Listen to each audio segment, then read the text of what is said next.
Hello, and it is Karen here again, sat in her chair on a Tuesday afternoon for another Facebook Live from Nurture Parenting. So, as most of you know, I'm Karen, I'm a midwife, I'm a child and family health nurse, I have a degree in psychology, and I've got diploma in baby yoga and baby massage, and all-round crazy person, baby whisperer extraordinaire, and toddler tamer. So send your questions in and I'm answering your questions live today. So exciting.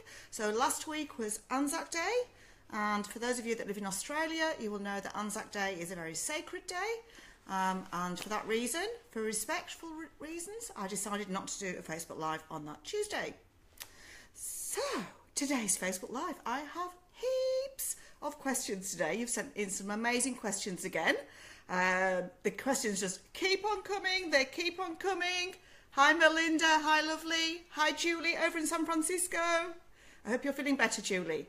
So Julie's got a bit of a headache today, so we'll send our good well wishes over to Julie in San Fran. Daniela. Hello Daniela. Send me some love hearts in, peoples. Karen always likes lots of love. I'm sending lots of love back out as well. So I hope you've all had a fabulous week.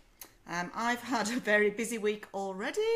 It is not getting any better. I'm glad you can't see my life, my house, what I've been doing this morning. So, hello, Kerry. So literally, as soon as I get up in the morning, I hit the ground running, literally. The phone starts, the text messages come in, godzillion amount of emails. It just comes. So for those of you who think that I just wait around on a Tuesday waiting to do Facebook Live, I don't. So it is a very interesting life. I never thought I would ever be this seriously busy. But I have lots of fun, and I've been spreading the sleep magic everywhere. I've been waving my wand, and I've got some really good success stories to tell you about today, which is just, that's why you should never ever give up on sleep. For your toddler, for your baby, I think things can always be worked on. I'm a big believer in that, and I think after you've heard this story today, I think you'll have a lot of hope. Okay, so now what else was I going to say today? Okay, yes, I'm going to do a competition today. That's what I was going to say today. So when I was looking over at Facebook, you know, and I was looking on the Inner West Mums Facebook page, because I am a member of the Inner West Mums Facebook page. I don't very often get time to read it, but I just figured, let's just have a little dip in and just see how the mums out there declined a phone call. I just had a phone call come through, so obviously I can't answer that because of the middle of Facebook Live. So I looked at the Facebook page for the Inner West Mums, and all the mums were talking about Mother's Day, what they would like to have in the ideal world, and the theme was very, very common. Number one was sleep, more sleep, lots of sleep. Just a little bit more would be better for lots of mums, I know. The second one was I'd like to lie in, just an hour. That's all they wanted. They're not really asking for very much. It's just an hour. That's all these mums want. And then they wanted somebody to bring them a cup of coffee in bed.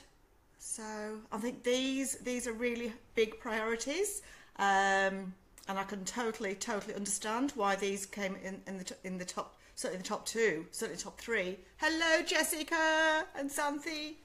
And the next one was, I would like a pamper day. I would like to go to a salon, a day spa, and I would like to be pampered. Now, I know somebody out there who runs a salon, and I think she has a bit of a spa as well. So, Daniela, I'm thinking of you. So I guess you're going to be a bit busy for Mother's Day, Daniela, because there'll be lots of mums wanting these little lovely things. I guess you've got lots of special offers going. And the next thing was that they just wanted a little bit of me time, just a little bit of downtime each week. So they're really not big asks, are they? I think they are necessities. I don't think they're luxuries. I was expecting flowers and chocolates and, you know. Oh, Daniela's got a competition on Facebook now. Can I give your business, Daniela, a shameless plug? Would that be all right with you? Do you want to send your link in and put it on this Facebook live today? Because I believe in supporting mums and businesses that I think do really good things for improving the lives of mums. Daniela, I've known Daniela for a very long time. Probably, I don't know, 3-4 years now, Daniela, maybe more, I don't know, maybe 3-4 years at least. And I've known her through both her children. And Daniela she has a beauty salon. Now, Daniela, is it Lilyfield or is it Balmain? You tell me where it is. I think it's in Balmain, I have a feeling. I think I drove past it the other day. So Daniela has a Facebook competition going today for mums to win. So I think it's good to share the love, and it'd be lovely if a mum from Nurture Parenting won Daniela's Facebook competition. But they're the things that mums really wanted. They just wanted a bit of sleep, a bit of a lie-in, just a little bit more sleep, you know? Daniela's professional beauty therapy. I'm going to give you a shameless plug, Daniela. So this is for Daniela's professional beauty therapy. And go to her Facebook page, enter her competition. Wouldn't it be great to win a pamper session? So I think it'd be absolutely fabulous. So enter away, go to Daniela's page. And I know Daniela doesn't need any more business because she's a very, very successful business person and she does a great job. I've yet to make it to her beauty salon. Maybe one of these days I might make my way down there, Daniela. So there you go, Daniela's beauty salon, professional beauty salon. So that's what mums want. They just want a little bit more me time and a little bit more sleep. Just the things that just keep you surviving, that just keep you ticking over. So I'm going to tell you about the competition in a moment. Hello, Stephen. So Stephen sets up my stuff here every Tuesday morning. So I get my cup of tea brought in bed and he sets up my Facebook Live. So I'm most grateful to my other half for helping me out today and every Tuesday. Without Steve, then Nurture Parenting wouldn't be what it is and Karen wouldn't be what she is either. So thank you for the love heart. That is most generous. Thank you. So that's what the mums wanted out there. And I think mums everywhere deserve this. Now, I had a really funny deja vu thing last week, talking about beauty salons and pampering.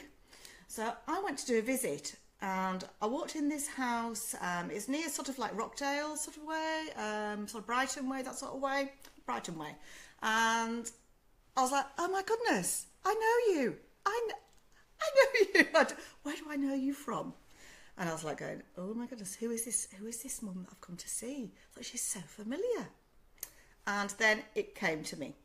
She was the lady that used to work at the salon across the way in my complex, and she used to do my waxing. So it's a bit of a moment. But I'm a midwife, you know.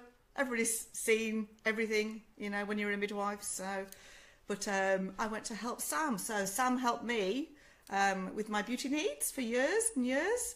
And her and her sisters run this beauty salon across the way from me, which they don't run now because Samantha is now a mummy.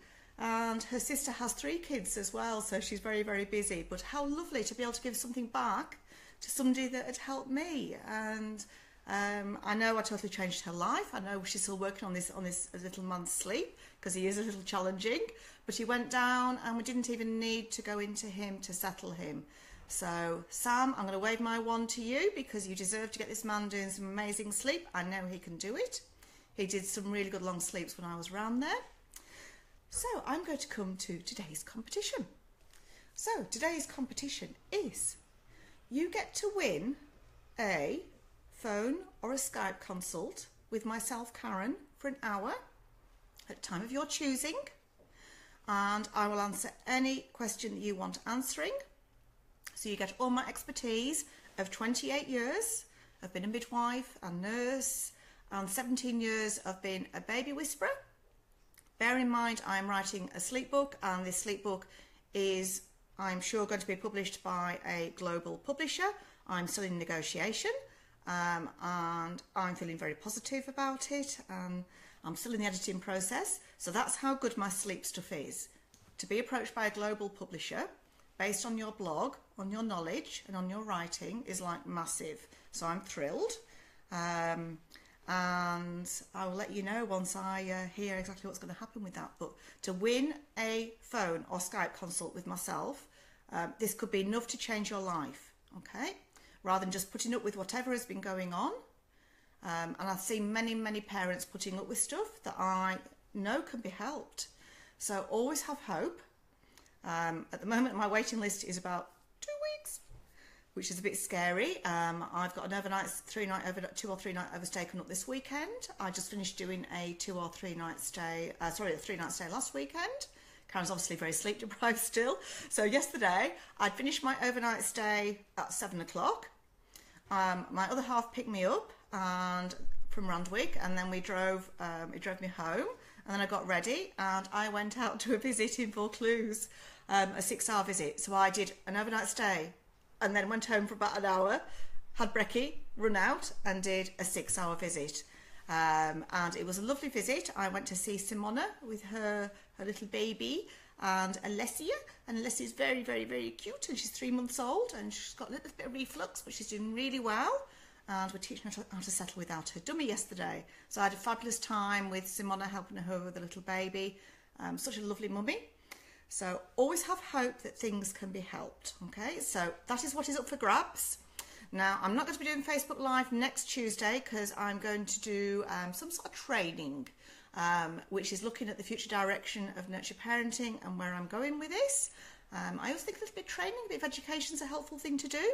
So I'm taking next Tuesday off to go and fill my head full of ideas and just get myself thinking about strategy and direction for nurture parenting, which I'm most excited about because I haven't been able to free my head up with writing this sleep book and everything else I've been doing. So the competition will be on the Nurture Parenting Facebook page. It'll be open for 2 weeks. Mother's Day is on the 12th of May. So we will announce the winner just before Mother's Day, maybe after Mother's Day. I'll discuss that with Julie, but we'll let you know via the Facebook page. So share this post with your mother's group, share it with your friends, anybody who's got a baby, a relation. You never know who this might help. And the prize that I gave away last time on Valentine's Day was won by Alexi. And I'm helping Alexi on Thursday not Thursday, I think it's next week, next Wednesday, I think it is, with her baby. So, you know, these prizes, you can keep them until you actually need this phone consult or Skype consult. And I'm going to include 2 emails as follow-up as well. So I've been super generous. That's $200 worth of prize from me, Karen. So on the back of knowing that mums want more sleep, that was number 1. That is what I'm giving away, is a chance of more sleep. And I'm so excited for you. So competition, yay. So I'll tell you what I did at the weekend before I get into the questions. So at the weekend, I went to help a family with a 18-month-old. And I did 3 nights. So I did Friday, Saturday and Sunday night. And this little boy, his mum's a doctor. So as I always say, you know, sleep problems, they don't discriminate against anybody. I know lots of doctors, lots of GPs, lots of child psychologists. I probably know about 70 psychologists now as clients. So, you know, sleep problems happen to anybody. Lots of nurses, lots of midwives, lots of paediatricians, you name it. All these people do get sleep problems. When you're a parent, it's very different from when you're a professional, and emotion comes into it. So it makes things a lot more complicated. And this particular case was absolutely fascinating. Now, this little boy had been bed sharing with his mummy and daddy right from newborn. So he'd never known a cot, okay?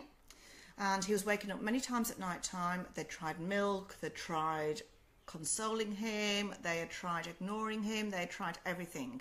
This little boy actually didn't want a bed share, really. He actually wanted to be in a cot, and the parents realised that it just wasn't working and it had to stop, because he literally was climbing over them everywhere and nobody was getting any sleep. So the parents were taking it in turns. One night it'd be mum in the bed with him, and the next night it'd be dad in the bed with him, and then the other parent would sleep in a room at the end of the house on a mattress on the floor. And that's how they were surviving. And I think that's a great idea when you've got a big bad problem, is to, you know, divide and conquer. there's no point having both of you with lack of sleep. I think to do that was a really wise idea. So it meant that one day there was always a grumpy parent, but at least there was one who was very, very functional. And over the space of a week, I think it just makes a big difference to know that you're going to get a good 8-9 hours sleep that is not been disrupted, that is not been disturbed. To know that you're going to have that is like massive. So I think that's a really, really great idea and a great suggestion for all of you out there that are having big problems until you can get help. Okay. Now, this little boy, they were wondering whether he got, sleep apnea. He'd had his tonsils and adenoids removed. So they got taken away, and then they were still wondering, has he got sleep apnea? Is there something else going on with our little man? Is it something organic? Is it something medical? So that's usually where we tend to jump next. But no, I think it's actually behavioural. So night 1 was the night of hell. So I also have to psych myself up in a major way for night 1. Made it again, Danielle, great. So on night one was huge. He woke up 8 times, 8. So you imagine how much sleep Karen got. Very much. And I was working in the day and doing phone consults and visits and yada, yada, yada. Night 2, we had 6 wake-ups, so much improved. However, I can tell you, one of those wake-ups took an hour and 10 minutes. An hour and 10 minutes. Oh my goodness. Me and Mum sat there on my little mattress in the front room, and we're going, oh my goodness, how much longer can you go? Oh my goodness. I went over to the door several times, had a really good listen to it. And those of you that know me know that I do lots of recording of babies and lots of videoing of babies. These are all done with model release, so it's all legal and above board. But I use these in teaching. So when you see me on a visit, when you get me on a phone consult or a Skype consult, you have access to my videos and my recording, which I think in the future these will probably go into apps, they'll go to teaching things, etc. But I've got 2 years of filming of every, oh, earring gone. 2 years of filming of every age group, of every gender, of many different sleep problems. So I've got a library. So I used to give half-price visits in exchange for filming and audio. So as most of you know, I'm a techie geek, and I analyse things like a complete geek. I'm a real nerd. So I might wear sparkly things and like nice earrings, etc. But I'm a nerd. I'm a geek. I like myself now. So I'm very analytical, and it's really changed things and made it up to a different level of my knowledge. I read babies like nobody else. And I can predict exactly what's going to happen. I can tell you how long a sleep problem is going to take to fix. I can tell by the first night what's going to happen for that week. So I can tell on the first bit of the night what's going to happen for that night. That's how good my knowledge is now, okay? Which is like, it's like having a crystal ball. It's like fantastic. It really seriously is. So to know how long something is going to take, okay? And this is based on me doing this for 17 years. So I love the fact that I've reached ninja level with all of this. It's very exciting, and it's very rare that I'm wrong. Okay. Now, this little boy on night 3, thank you, Georgia. On night 3, he woke up 5 times, but resettled himself all those times till 5:45. Now, as you know, I'm a big believer in always resettling. Okay, 5:30, 5 o'clock, 5:45. I did. I went in. We went in. And, you know, he's asleep within about 2 minutes, laid down, snoring. Well, not snoring, but asleep, fast asleep. And then he slept through till 6:30. So never accept 5:30 or 5 o'clock. It can be done. So we made sure, we looked at his diet, we looked at his room, we looked at his environment, we looked at his sleepwear, looked at his room temperature. We looked at absolutely everything. So I'm like a detective. I look at absolutely everything because I want to fix these for families and not just get a good fix. I want to get an amazing, amazing fix that totally blows parents away. So of course, when I wake up this morning, I'm wondering, you know, how did the little man go? How did Jamie go? What did he get up to? As often the first thing on my mind when I've been helping somebody is the very next day, what happened? And you know what? She didn't need to go in, didn't the mum? He resettled himself. He woke up, I think it's about 4 times, and he was asleep within seconds for 2 of them. And the other 2 times he only cried for 10 minutes, but it wasn't crying, it was protest, an extremely mild protest. Okay, so I went to record him when I went over to the door on night 3, this 1 hour and 10 minute little performance that I was like going, oh my goodness, it's like a Hollywood film, is this, the length of it, ridiculous. There was no actual distress at all. There was no sound waves coming from my little recording device that I use to check distress in babies and look at what exactly is happening. Because when you read crying through looking at the actual sound waves, oh my goodness, it is like incredible what you can actually find out from just recording kids and looking at sound waves. So that's how techie and geeky and nerdy that it comes down to. And I had a feeling this little man had been over-serviced, because these kids I know are really intelligent. The parents I know are very intelligent people, and their kids are smart. And so they ask for more service and more and more and more, till eventually it's out of control. And that's exactly what had happened with him. And when I listened to this 1 hour and 10 minutes, I was like, wow, you are so determined, little man. I thought, but you know what? Karen is even more determined, and I'm determined to fix this for your parents. I need to give your parents their life back. I need to give them hope. And that's what we did. And by last night, it's already showing itself. And that was night 4. And night 4, you often get escalation. But sometimes we're told you get night 5 as escalation. So we're not going to count our chickens till they're hatched. But I have a seriously good feeling about this, so I'll let you know next week. Now, I have another... Oh, itchy nose. So I have another interesting update for you. Now, you might remember Katie Middleton. Katie from... she lived out in rural New South Wales, and she was travelling to Sydney. She works as a podiatrist, and she was very worried that she was so tired that one day she might chop somebody's foot off. Which is not really a laughing matter, but just picture it could be quite messy, really. And she was worried about falling asleep at the wheel, doing a microsleep, which is so possible. And you know, I travel sometimes an hour after finishing a visit, after a night shift. I know how I feel. I've got to leave a long distance in front, with the car in front, because it could so easily happen. Your reaction time is so delayed. So Katie she has a little girl sleeping through.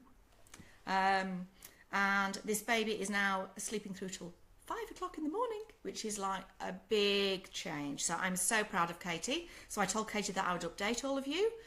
If you remember, not this Facebook Live, but the one before, we were all rooting for Katie, that we were going to help her, we were going to send all the love out to her, and send all the magic sleep dust over to her, and you know, it's worked. So thank you so much for thinking of Katie. You've really helped her, all of you. She's so happy, and she cannot thank you all enough. She was really quite emotional, and that people cared about her. And we do at Nurture Parenting, we genuinely care about people. When you're not getting sleep, I'll do everything in my power to help you. And I know that everybody at Nurture Parenting, all the people that I know, all the parents that I know, feel exactly the same way. So it is a lovely community, very nurturing, very respectful. We don't pass comment on what anybody does or how they choose to do things. I think parenting's hard enough without getting that. So, you know, we don't allow any negative comments on our page, and we just allow love and help and good things. Okay, so there you go, Katie, well done. And I think that is, you know, a win, a big win. So now she's just got to work at the 5 o'clock stuff, and I know that Katie can do this. She's done what she's done so far. She can do the last little bit. All right, so on to questions now. Enough talk from Karen. But that was my week, so I have a very interesting week at times. Now, I'm going to start first with Kit Herbert and her 14-month-old. So, hi Kit, if you're out there. Now, Kit sent me a question 2 weeks ago, which I didn't get round to because I had so many questions that had come through. She says, hi Karen, my almost 14-month-old keeps throwing food off his high chair table. I know this is normal behaviour, but he seems to be getting worse. We say no and frown or give him a tap on his wrist, and he gets upset when he's in trouble, but then continues to keep doing it. Sometimes he even throws it off and waits for our reaction, although I think most of the time it's just because he doesn't want to eat that food anymore. Am I meant to just ignore it? Now, this is a seriously good question, Kit, so thank you for sending this in. I love a food question. Food and sleep, linked, absolutely inextricably linked. So, your little man kit. Now, babies and toddlers throw food for many reasons. Yes, they throw it because they're bored, but I think it's for other reasons, this kit, and I have some great solutions for you. So they throw food because of object permanence. So they throw it and they look down and they go, oh, it belongs up here and it belongs down there. Oh, so it is still existing. So it's like when we hide something underneath a blanket, it's that internalisation of self, the object permanence from 8 months of age. So it's like when they look in the mirror, they know it's them at 8 months. So when an object is out of sight, they will know to look for it once it's been seen to be hidden, okay? So that is one of the reasons why. And so it is a developmental skill. However, what I'd like to know, Kit, is I'm curious, and there is a YouTube video all about Miss Ava and the food throwing, is are you eating with Kit? Now, you don't need to eat a full meal. You don't necessarily need to eat as much as what Kit is eating, but I want you to eat some food off Kit's high chair tray. Now, the reason being, often parents are going to people's houses and the child is sat in their high chair in front, middle of nowhere, in no man's land, not near a table, and nobody's eating with them. And this is really common nowadays. So when you sit and eat with a child, you model behaviour, and that will allow the child to eat up to 25% more food. And there's a lovely little video I've got on my Instagram of a little baby who was doing the same thing, an 8-month-old. And mum was not eating with her, and we got her to eat this frittata, this gourmet frittata that she'd been throwing on the floor for days and weeks. And mum picked up a piece off the high chair tray, and then this little girl picked up a piece as well. And we kept on doing this. And eating is very social. It's a communication style, it's a communication skill. And children want to copy. So we are their best teachers, and we need to model that behaviour. So if you don't see eating, how do you learn to do it? So you don't need to eat anything fancy schmancy or a heap of calories if you're worried about putting lots of weight on. You just need to eat something. So off that high chair tray. So if you put some chopped up pieces of, veggies, or you had some oven roasted pumpkin, or you have some cucumber sticks chopped up, or, something like that, or some soft fruit like some strawberries or whatever. But put a selection of food out, lots of different colours, lots of different textures. But I want you to actually eat with your little man. I think it's a little man. Yes, he. Now, what we tend to do when children do things that we don't like is we tend to react. We might do what Kit's doing and do a little tap on the wrist. But what that actually does is when we react, when we do something negative, it reinforces that behaviour more and more and more. So instead we need to ignore.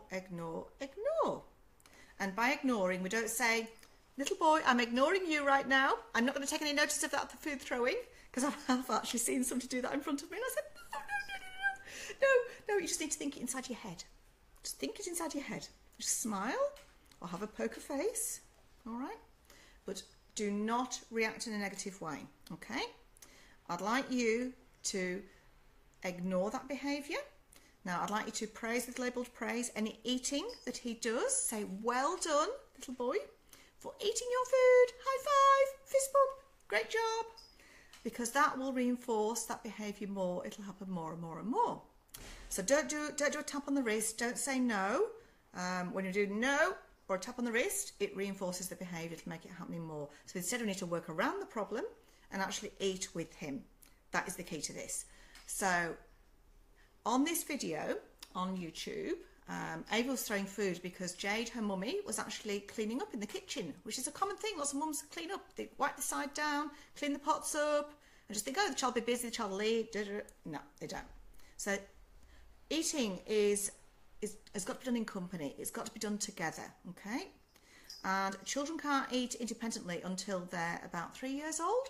So we need to sit with them. It is not wasted time. It is an investment in your child's future, okay? It is so important because what you feed your kids now has a big impact on health long term. And once we learn, we teach kids to do this, then, it is a game changer. It is like massive. And I know Julie over in San Fran, my marketing lady, she used to despair at Rosalie and the carnage of food that was wasted on the floor. I used to come around to her apartment, and we used to live 2 doors away from each other. So she was literally 2 doors up that way. And she'd look and she'd go, Karen, look at this. Look what Rosalie's been doing. Look at the mess. There is more on the floor than is inside her belly. She goes, I've made this lovely gourmet food and look what happens to it. Now, in time, Rosalie learnt to be the most fantastic eater. And Julie says to pass the message on from her to all mummies out there that you are not wasting your time through doing finger foods, through sitting with them, through allowing them to make a mess. Okay? So when children eat food, they play with it, they touch it, they smell it, they lick it, they sniff at it. That's the process. So there you go, Kit. That's your answer. Now I need to speed up because I've got a lot to get through. So Renee next. So I hope that's helped you, Kit. So Renee Panichetti and Sadie, 11 months. Hi Karen, I hope you're well and don't mind me asking another question this week. My daughter Sadie is 11 months old, sleeps through the night from 6:30 till 5:30ish.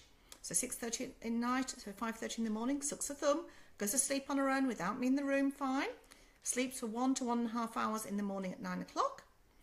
Last week and a half, she's resisted her afternoon nap, will not do it. I've tried everything, but as soon as I put her in the cot, she screams blue murder. I can just imagine this blue murder. I can see she's tired, rubbing her eyes, etc., but will just not sleep. Goes down fine for the morning nap and at night. Not sure if she's trying to drop a nap or whatever. Or whether I should try and hold out the morning nap till later. Help! Thank you so much, Renee. Great question, Renee. And can I just say that, yes, I think you are on the money, Renee. So if she's getting to bedtime and she's happy, and she's sleeping through the night and wakes up happy all the rest of it, and wakes up happy from naps and is happy, then I'm happy for you to drop down just to 1 nap a day. So there are some kids that only need 1 nap a day from even 11 months of age. So I would move that, you're absolutely right, I'd move that morning nap on.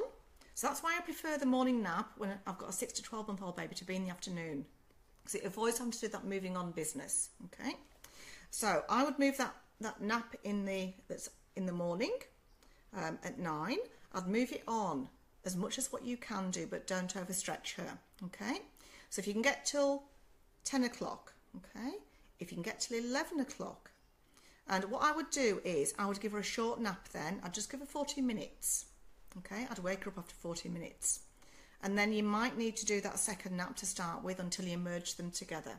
Okay, but that's the way I'd manage it. I'd just give a short nap in the morning, but have it a little bit later if you can do, and wake her up after that 40 minutes, and then give her a longer sleep in the afternoon. Okay, so there you go, Renee. That's the answer for that one, moving from 2 naps to 1. And there is a blog on this, and we'll put the link up so you can have a little read of it there too, love. All right, next we are to Anita Jolita and Clara, 7 months. Now, I went to help Anita a few months ago. So, hi Karen. Clara is doing well with sleeping, and we still use your sleep techniques. However, she's 7 months old now, and I'm wondering if we need to do parental presence as she gets older, or if this method is still working to continue with it because it is what she knows. Thank you. Great question, Anita. Now, I have different methods for different ages, for different types of personality of child, for genders of child, etc. So I will change things up according to what that child needs developmentally, what their temperament is, etc., etc. So when I've got a young baby, and I've got a baby that's 0 to 6 months of age, certainly from 0 to 5 months of age, I do a method called, now I've given all my methods new names, they have gone to the lawyers. So Karen is watching, and so her lawyers, so anybody out there who feels like stealing my names, please don't, because they have been trademarked right now. So I can tell you these new names, which I'm so excited about, and it may give you a clue to the name of the sleep book as well. So the method I use from 0 to 6 months old is called hands-on magic. Okay, so it used to be called hands-on settling, boring name, and the IP lawyers couldn't IP it, so I had to give it some magic, and I like a bit of magic, as you know. So we're calling it hands-on magic because I believe when you've got your hand on a baby and you're helping them, and I think there is magic involved. Okay, I think that you're passing your energy to your child and you're helping them, and your child knows this, and so I love the name of hands-on magic. I think it is genius. So Anita, yes, for that age group, that's what you do. When they get to 6 to 8 months of age, and I've got a girl in particular, I will do what I used to call my check-in method or comfort settling. You'll like this name. This is called Mantra Magic. Mantra Magic. I love that. I think it's far sexier than check-in method or comfort settling. So when you get to 6 to 8 months of age, that is the method where you go in and out the room and you give a mantra.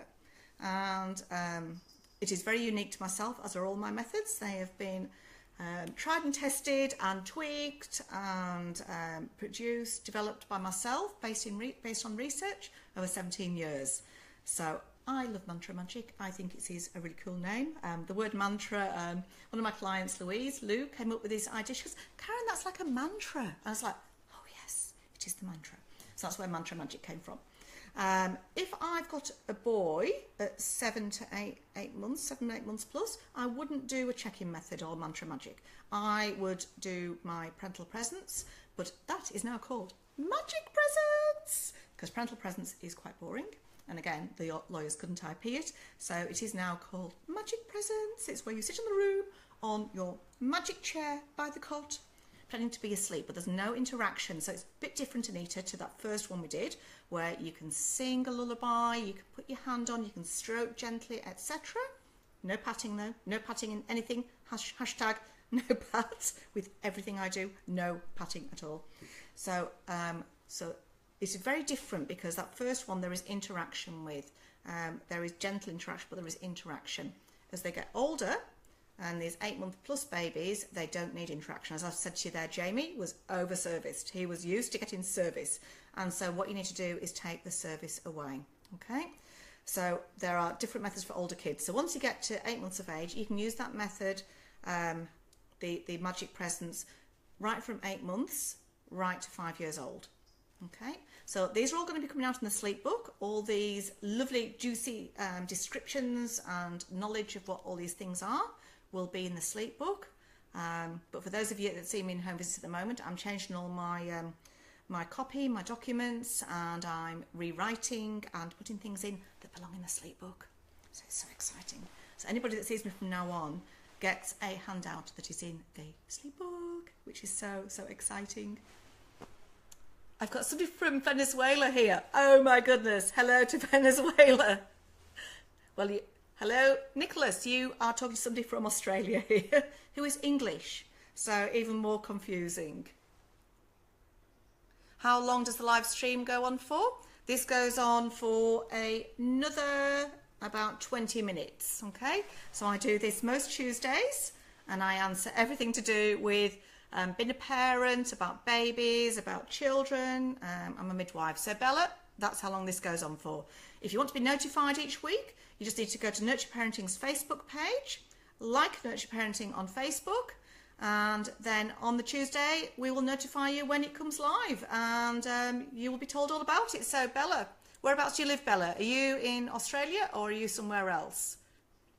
It's really fascinating. I got people now from all over the world following me now on Facebook and Facebook Live. So I had somebody from Dubai, not last week, but the week before. I had Sarah. So hi to Sarah if she's out there.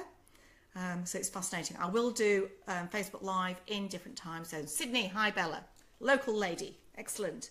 So I will do Facebook Live in other time zones in the near future. So I will be coming to a country near you in the future. Do not be surprised when that happens. All right, Anita, so I hope that's helped you. So it's important that we do the right method for the right age, for the right temperament and the gender. So I'm also looking at methods in my sleep book for moving babies on from bed sharing or even controversially slightly, bed share and how to actually sleep train in a bed with a child. Now, I would only feel happy with this probably after 8-9 months of age. But I have sleep trained in a bed with a parent, but the mattress was on the floor. Okay, but that will be in the sleep book. I will be looking at bed sharing, I will be looking at co-sleeping, as well as cot loving and everything else. So feel very excited. I'm looking at staged approaches, very gentle approaches. There'll be something for everybody. So it'll cover all bases. Right, next I'm on to Danielle. Hi Karen, help, says Danielle. Right, that's a big help. Olivia has decided, and I got the answer for you, Danielle, so feel very excited. I read this quickly before I put it out, and I know exactly how I'm going to help you. So there is help. Olivia has decided she wants to roll in her cot. How do I transition her from swaddled to unswaddled? Classic problem. Happens a lot. She still has a rather pronounced startle reflex. 6 months old and she's 5 months corrected. So a premie of 36 weeks, obviously. But here is my issue. She self-settles now and I really don't want that to change. It won't change, Danielle. It will continue. Woohoo! We're excited. It's Danielle. I've tried putting her in a sleeping bag, arms out. She settles, but first startle and she's awake and will not for the life of me resettle. I feel your pain, love. She normally sleeps 12 hours, but has been waking every morning at between 3:30 and 4:30. I can see why you want help, love. I think you deserve this help, Danielle. Right, I went to a visit not long ago. It was last winter, and I found the solution to your problem. It is called the Magic Sleep Suit. It is a Magic Merlin sleep suit. Okay, I follow them on Instagram. As most of you know, I don't like devices. I don't like things that that create layers and sleep associations. I'm a very simple sort of girl. But what the heck? I don't do mornings well. I don't either, Danielle. I know exactly what this 3 to 4 o'clock is like. It is hell. I remember doing night shift as a midwife. That 3 to 4 o'clock time. Oh, it is the pits. The Magic Merlin sleep suit is going to be your friend. So I did this night shift and it sort of keeps their arms out, but allows them some movement. So it reduces the startle reflex. It really is a magic sleep suit. I think I should put some in my online shop. I will talk to my other half, Steve. Steve, if you're listening, we need some Magic Merlin suits in the shop, because then you'll be able to get them quicker. They come through Amazon. I'm sure there's places in Sydney that have them now. But I think they are genius. It will work. I know it will work, and it will not be an issue. So that is the best thing to do. And particularly when you've got a roller, because you've got to let them roll. You can't keep them still. You can't put them in these safety sleep things and tie them down with firm sheets. You can't. They need to roll over, because if you keep tying them in and tucking them in, after 6 months, sleep will come undone. And I've seen this happen. I've seen a baby who could self-settle, wasn't allowed to roll over or couldn't roll over, actually come undone with their sleep. So it's called the Magic Merlin Sleep Suit, Danielle. I will message you after this. If you send me your email if you text message me, just text message me, and I will, or private message me or whatever, because I can send you the link. I can tell you how to get this Magic Merlin sleep suit. But it is genius. It is yellow. It is cute. It is warm. It is padded. And it keeps them in position, but lets them roll over and move around a little bit. Then when that startle reflex has gone, then you can move to the sleeping bag. Excellent, Danielle. Hope you like the answer. Yay! Oh, now I'm on to Elaine Benson and her 7-month-old boy. So I've just got 3 questions left. I'm going to get through these. Yes, I can. Hi, Karen. My son is nearly 7 months old. We did sleep train when he was 5 months old, and he was sleeping better, but since teething, he's up and down 3 to 4 times a night. He was never a sleeper anyway. What's the best way to try get that down to 1? Also, he gets up for the day at 5 o'clock since daylight savings, goes to bed at 6 to 7, I don't know what this, I think it was a typo that Elaine's put in here, because she has a hostile and wake time routine. No, I don't think it means hostile. I don't think there's any hostile stuff here, Elaine. Has a wake time routine. It must be has a night time and bedtime and wake time routine. And we feed foods that help with sleep in the evening, as suggested. Hello, Amy. I was thinking about you, Amy, today, so I'm going to talk to you later on this week, Amy. I hope things are better. In the evening, as just on your blog about that. Thank you, Elaine. All right. Right, I think you need to do a phone consult with me, Elaine. But basically, what I would do is, now, like I said, there's 2 methods that you can use from 6 to 8 months. You can try option A, where you do your magic mantra and you go in and out of the room, and you put him in the cot. You wait for 3 minutes of constant crying. This is the 3-minute magic. And again, that is trademarked. It is IP'd, so don't be stealing it, anybody.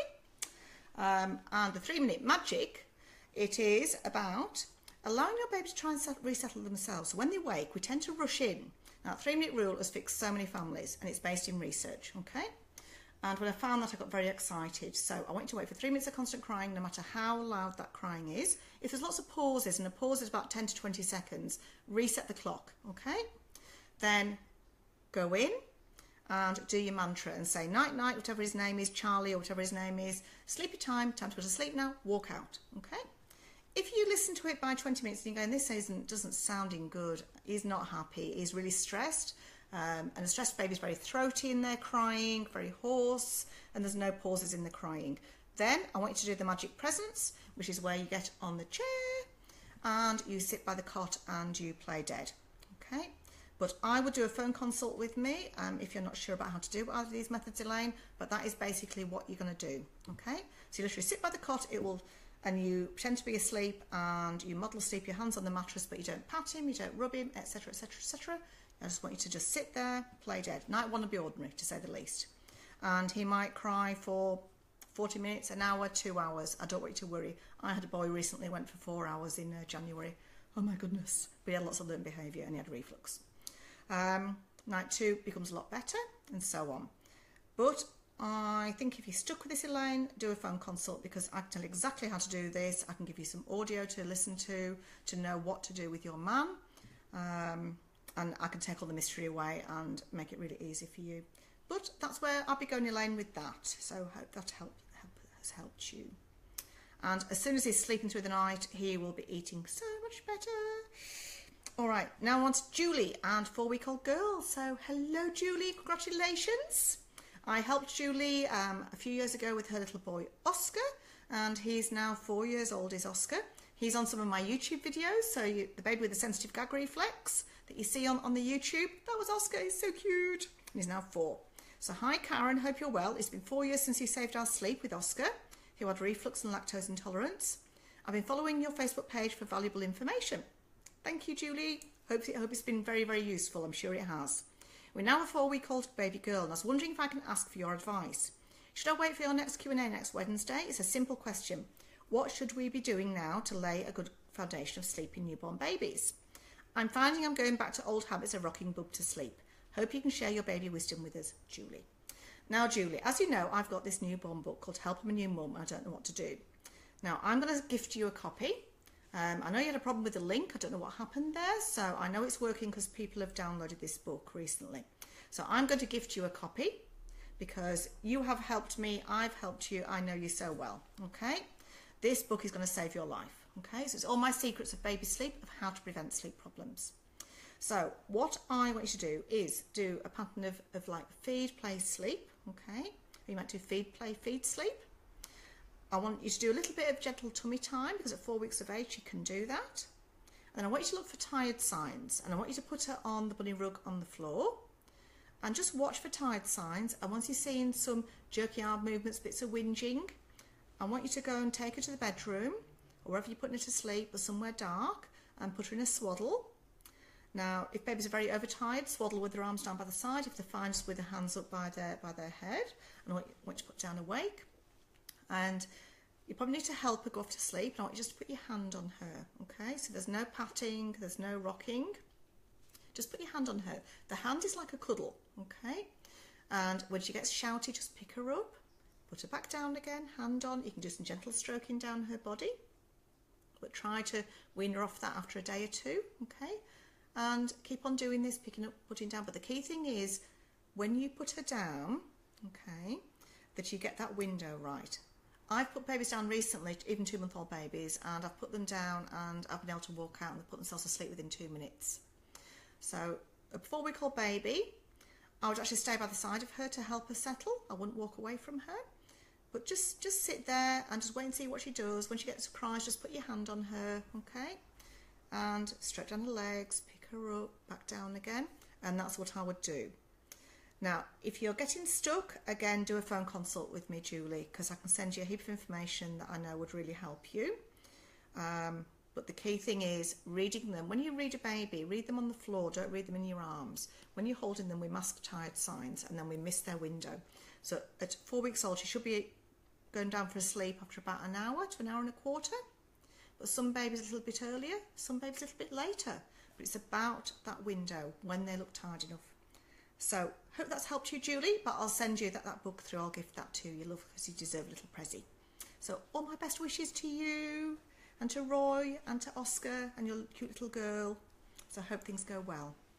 Now Belinda and Lucy, 6 months. So last but not least. So hello Karen, how are you? Hope you're well. I've got a couple of questions for you for today's Facebook live chat. What are appropriate finger foods for 6-month-old babies? My little Lucy will be 6 months old this coming Sunday and she already has 4 teeth. Now, okay, so 6-month-old, 4 teeth. So it doesn't matter whether they have teeth or not, okay?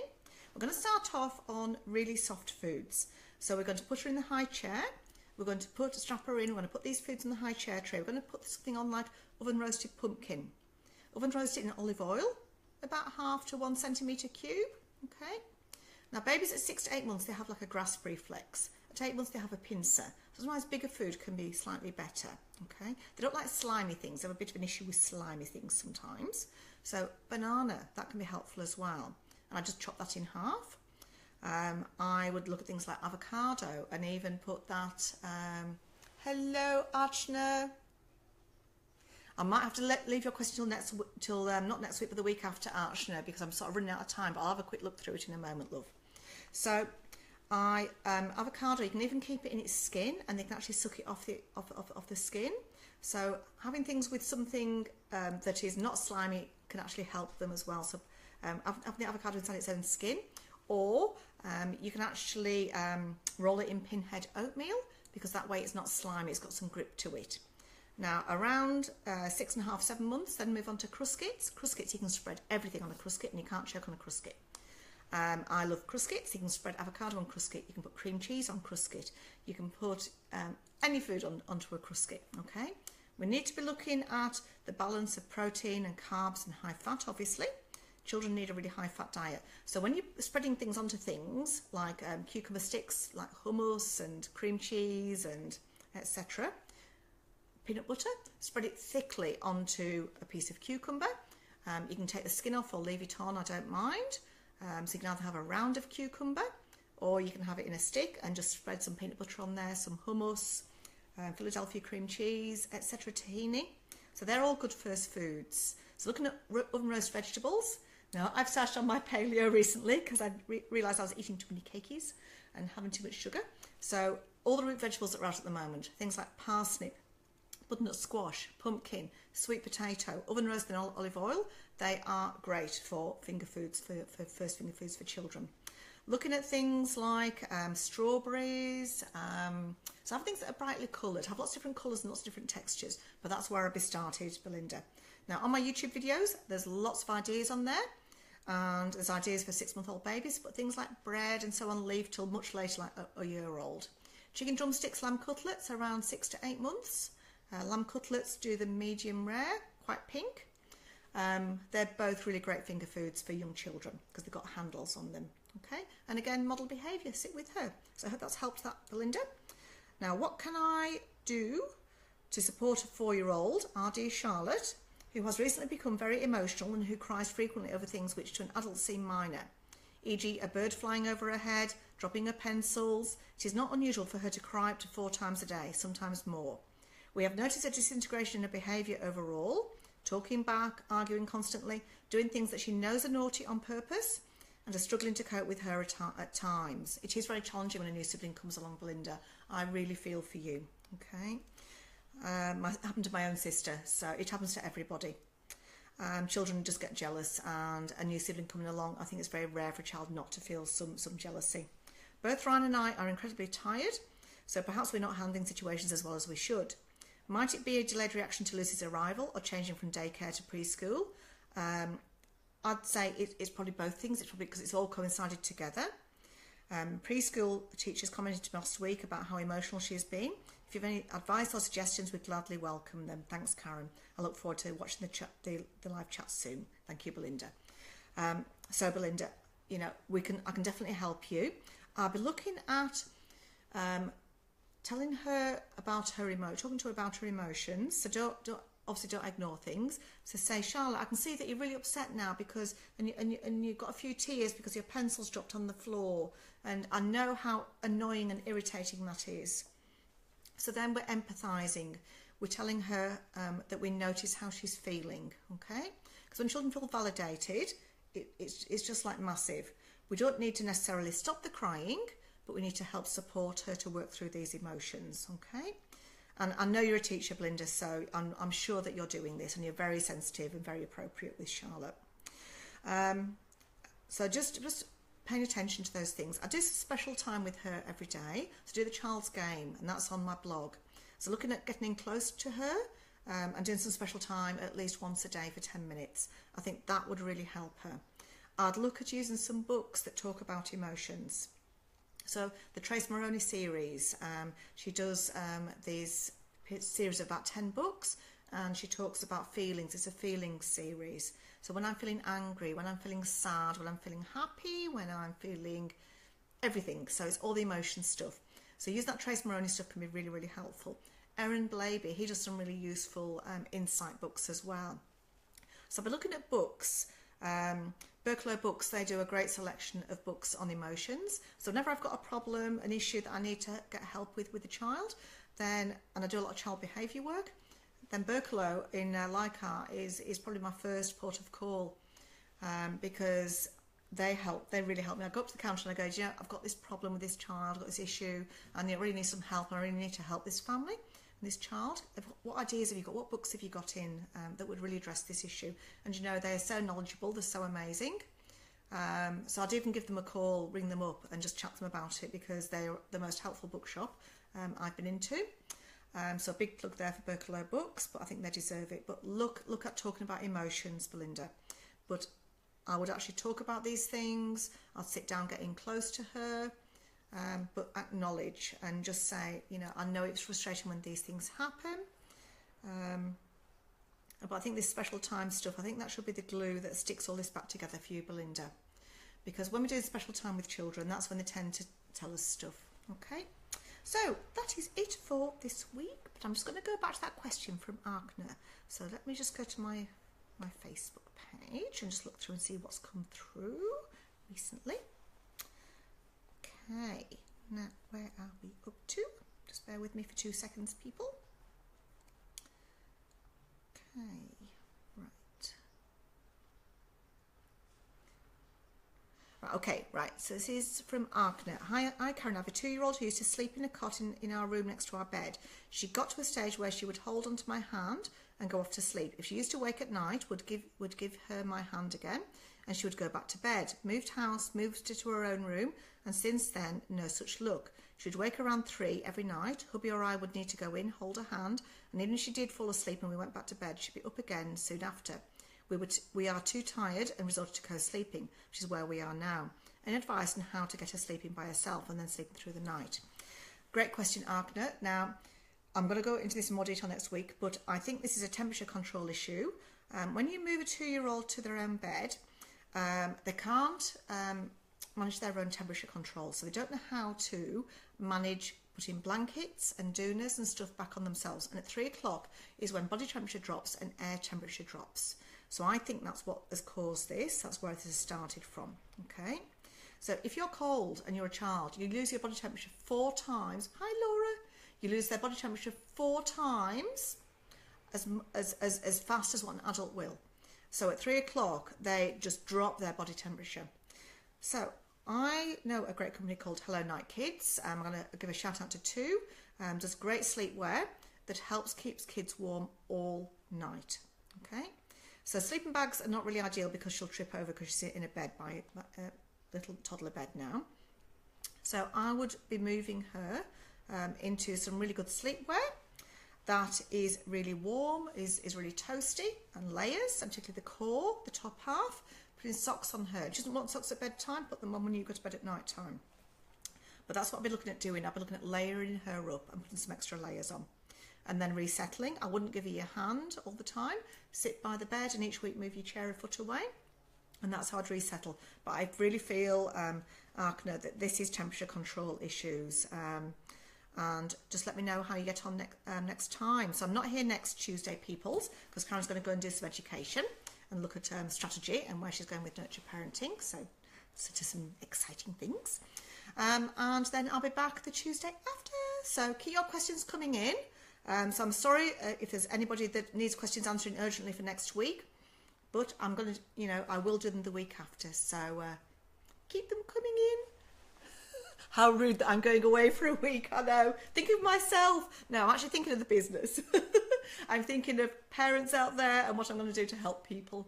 Gracie's still sleeping great, Laura. I'm glad to hear. So I'll answer your question properly, Laura, next week. Laura Galvanac, Carmichael. Because I know it's just come in. So I'm sorry I've got to finish now because I've got so much to do. I've got so many phone calls and emails. I am just like inundated, but I guess it's a good problem to have. So, no, we need you, says Amy. So I hope you all have a fabulous week. I hope you all have a fabulous 2 weeks. And I hope your babies are all sleeping well and your toddlers are all sleeping well. But I'm always here to help you. Triska, my office angel, is back from her gallivanting to Fiji and New Zealand. So Triska does a lot of my phone calls and just sorts out appointments, etc. Triska is an absolute godsend. I'm so grateful to have Triska, and she's back. So I'm so glad. I'm so happy about that. So I will see you all next time. So bye from Karen. And bear in mind the competition, and you have to like this post, like the Facebook page, and we're going to keep this running for 2 weeks, this competition, and then we're going to draw the winner out, and we'll let you know on next week's Facebook Live. And if you'd like to know, before I go now, what Karen looked like when she was about 1 year old, it's on my Instagram. I put a picture on yesterday of me with my mummy. Now, it's my mummy's birthday yesterday, and as an homage to my mum's birthday, I put a picture of me having my first haircut, and my mummy is my mummy is sat with me, and she's helping me with my first haircut. I think it'll give you a good idea as to how I was parented and what a lovely mummy I have, and just how she looked after me. I think it's a really beautiful picture, and there's actually 2 pictures. So if you actually look behind that picture there's another one of me when I was a baby and when I was about 3 months old. Oh my goodness, I was a chubber. There you go. Insight into Karen's parenting, her own parenting. Have a little look on my Instagram and follow me on Instagram. I think it'll make you laugh, it'll make you smile. So bye from Karen for this week, and enter my competition, and